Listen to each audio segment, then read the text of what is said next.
We are going to look at how to download Power BI, how to install Power BI, then we walk ourselves through the interface of Power BI. Now, if this is the first time, do not forget to like, share, and subscribe to our page for anything that has to do with data analytics. Okay, so Power BI is one of the most powerful tools when it comes to data visualization. I mean, we've already spoken about this, but I want you to see Power BI as a workshop, okay? Workshop system that can help you to import data, to clean and transform data, to develop and create data models, to help you in building visualizations. So now let's take a look at the download and the installation process of Power BI. Before you download Power BI, these are certain things you need to ensure that are in place before you can download the Power BI. Now, it is recommended that it gets an 8 GB RAM.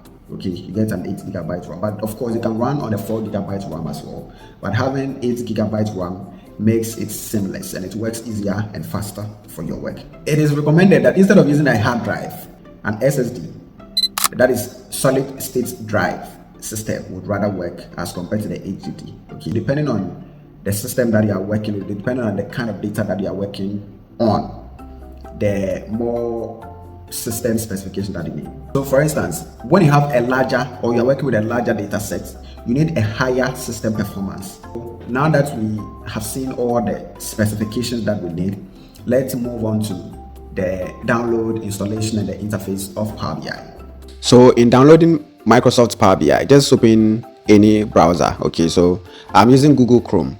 Then you just type Power BI download. Okay, you just type Power BI downloads. So you see this particular website, Microsoft website. So just click on it. Then it will take you to the website. It will ask you whether you want to download. You select the language, which is English. Okay, the language is already set to English. Then you click on download. When you click on download, the download would ask you where you want to store your file. You choose where you want to store the file.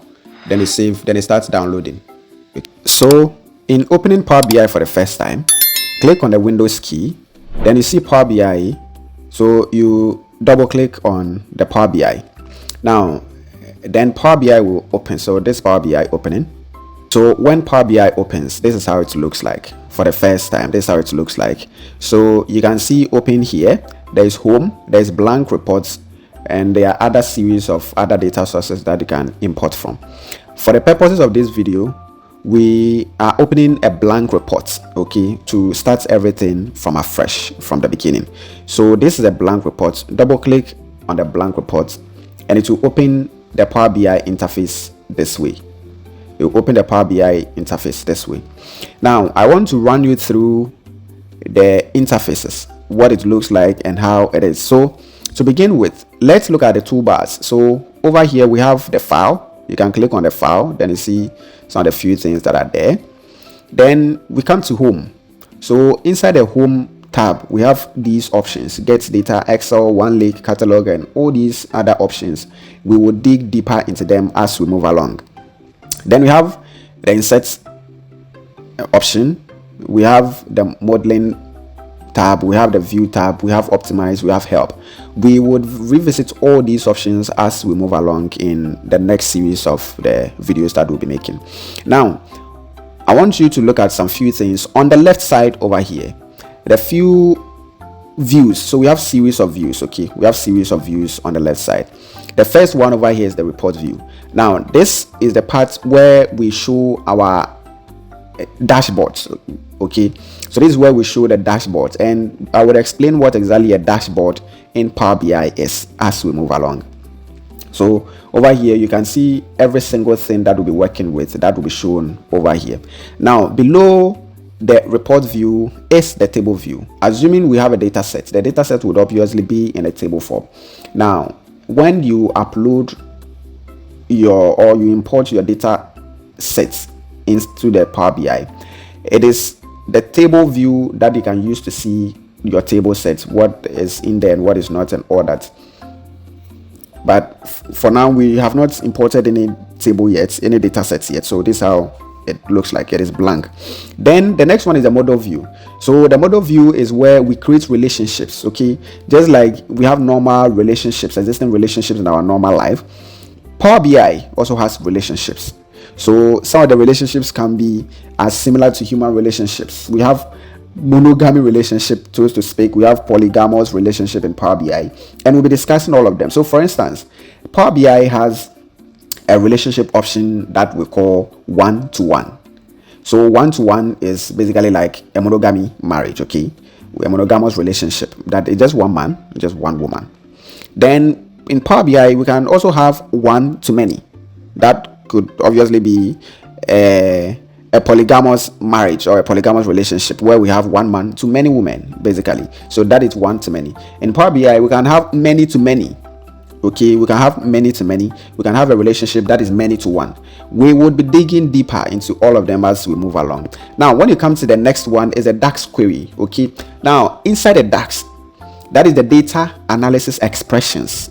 That is what we call DAX. Now, inside the DAX, it gives us the opportunity to rewrite formulas, to rewrite functions, to come up with our own formulas, how we want our data set to look like, and we can run other things inside here. If it is the first time you are opening DAX, you can have this query, or you can have this thing option that will, this dialog box that would appear. You can use the tool, so it guides you through how to use the DAX and all that. We would also obviously be looking at the DAX query editor as we move along in our other series. Okay, then you have our TMDL. We'll be looking at all of this as we move along. Now let's come back to the reports view. Now inside the reports view, when you come to the report view, you look at your right side over here. Let's look at some of the things that we see over here. On the right side, we have filters. So just like Excel, Power BI also has filters. Now, as in filtering, let me use that English. It helps us in filtering, where it helps us to sort and find specific things, or specific, if we want specific things to be appearing on our dashboard over here, we can use the filter to get that job done. We'll be looking at it as we move along. Then we have the visualizations or the visuals. So these are the images, the charts, the photos that we'll be using to create our dashboard. So for instance, we have visuals for bar chart, pie charts, donuts. So this is a donut, this is a pie chart. We have inside the visuals, when you begin with your dashboards, preparations and all that, creation of your dashboards and all that, these are the things that we'll be picking to be working with. We'll look at them as we move along. Now the last thing that I want to show you inside the Power BI basics has to do with pages. Okay, so when you look at it down here, we have page 1. You can create series of pages over here, just like Excel. So you see in Excel we have sheets. So in Excel we could have sheet 1, sheet 2, sheet 3, sheet 4, and we move along. Power BI has pages. Okay, it has page. So page 1, page 2, page 3, page 4, page 5. Into hundreds and millions, just like Power BI has sheets. So this is just the basic things that has to do with Power BI.